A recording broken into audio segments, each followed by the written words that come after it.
শিয়ালৰ দৰে ফেও ফেও কৰি চিঞৰি পেলাই নমাজ পঢ়িব মাতি থাকে মছজিদত লাউড স্পীকাৰত আজান দি কেনে শিয়ালৰ দৰে ফেও ফেও কৰি চিঞৰি থাকে নিচিঞৰিব তেনেকে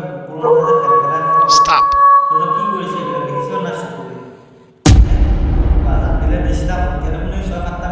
অযোধ্যাৰ ৰাম মন্দিৰৰ এগৰাকী কৰ্মচাৰী লৈ আহিছে অবিচাৰে এই খবৰ বিগ ব্ৰেকিং কি কৈছে দেখিছ নাই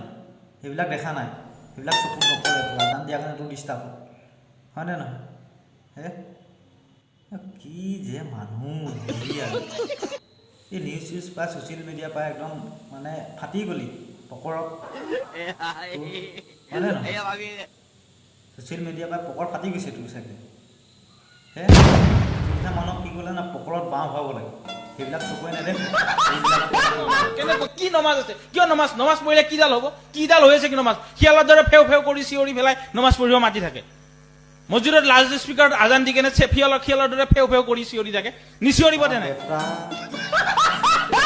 ৰাম মন্দিৰত কৰ্মৰত এগৰাকী যুৱতীৰ সৈতে ভয়ংকৰ কাণ্ড সংঘটিত কৰিছে দিয়ে 9 গৰাকীকৈ নৰপিশাচৰ কামনাৰ বলি হৈছে অযোধ্যাৰ ৰাম মন্দিৰৰ এগৰাকী কৰ্মচাৰী লৈ আহিছে অবিচাৰে এই খবৰ বিগ ব্ৰেকিং নিউজ অযোধ্যাৰ ৰাম মন্দিৰত কাম কৰা যুৱতীৰ সৈতে কুকাণ্ড নৌপাখণ্ডৰ সমগ্ৰ দেশ কঁপাই যোৱা এক ভয়ংকৰ ঘটনা ৰাম মন্দিৰত কাম কৰা যুৱতীৰ সৈতে নৌপাখণ্ডই কৰিছে দলবদ্ধভাৱে ভয়ংকৰ কাণ্ড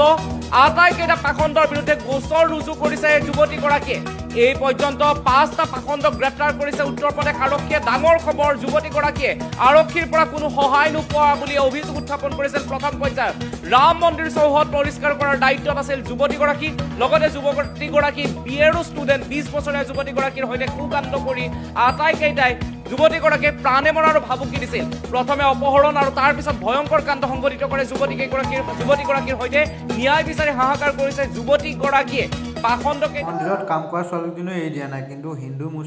মুছলিম চিঞৰি আছে তহঁতিবিলাকে না কি হ'ব তহঁতবিলাকৰ আৰু দেই হিন্দু মুছলিম কৈ থাকোঁতে বেলেগে